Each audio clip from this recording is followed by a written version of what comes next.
বন্ধুরা, আজকের ভিডিওতে আপনাদের চড়ক পূজা নিয়ে বলবো। হ্যাঁ, সামনেই আমাদের চড়ক পূজা, কিন্তু আপনারা কি জানেন এই চড়ক পূজা কেন পালন করা হয় এবং এই চড়ক পূজাটি কি? যদি না জেনে থাকেন তাহলে ভিডিওটি পুরো দেখবেন এবং ভিডিওটি ভালো লাগলে ফলো বা সাবস্ক্রাইব করবেন। তো চলুন ভিডিওটি শুরু করা যাক। এটা হলো প্রধানত হিন্দুদের একটি ধর্ম, যা প্রধানত পশ্চিমবঙ্গ ও বাংলাদেশে পালন করা হয় হিন্দু সম্প্রদায়ের মধ্যে। এটি চৈত্র সংক্রান্তি অর্থাৎ চৈত্র মাসের শেষ দিনে পালিত হয়।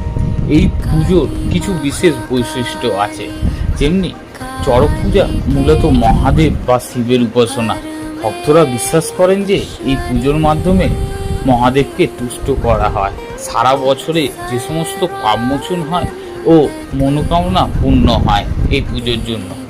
এর সাথে দেবী কালীরও আরাধনা করা হয় এবং এটি গাজন উৎসবের একটি অংশ। যারা ব্রত পালন করেন তাদের সন্ন্যাসী বা ভক্ত বলা হয়। এখানে সন্ন্যাসীরা কঠোর উপবাস পালন করে এবং বিভিন্ন কচ্ছ সাধনও করে।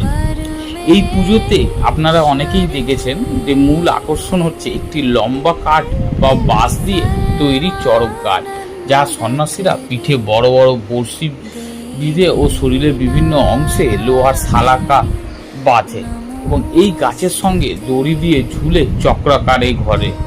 একে বড়শি ফোড়াও বলা হয়। চড়ক পূজা কোনো শাস্ত্রীয় পুজো নয়, বরং এটি লৌকিক উৎসব। এটি মূলত কৃষি সমাজের সাথেও যুক্ত এবং উর্বরতা ও বৃষ্টির কামনাও করা হয়। এই দিনটিকে কেন্দ্র করে গ্রামীণ এলাকায় মেলা বসে। আপনাদের ওখানে কি চড়ক পুজোর মেলা বসে? কমেন্ট করে জানান। এবং এই মেলাকে চড়ক মেলা বলে। বর্তমানে অনেক জায়গায় শারীরিক কষ্টের এই কঠিন প্রথাগুলিকে প্রতীকভাবে পালন করা হয়, বাট আগের থেকে কিন্তু অনেকটাই সহজ করা হয়েছে। এই পুজো মূলত ত্যাগ, ভক্তি ও সাহসের একটি প্রদর্শনী। কেমন লাগলো আজকের এই ভিডিওটা? যদি ভালো লাগে তাহলে পেজটাকে ফলো করবেন। যদি ইউটিউবে দেখে থাকেন তাহলে সাবস্ক্রাইব করতে ভুলবেন না। এইরকম ভিডিও পেতে দেখা হবে আবার অন্য এক ভিডিওতে।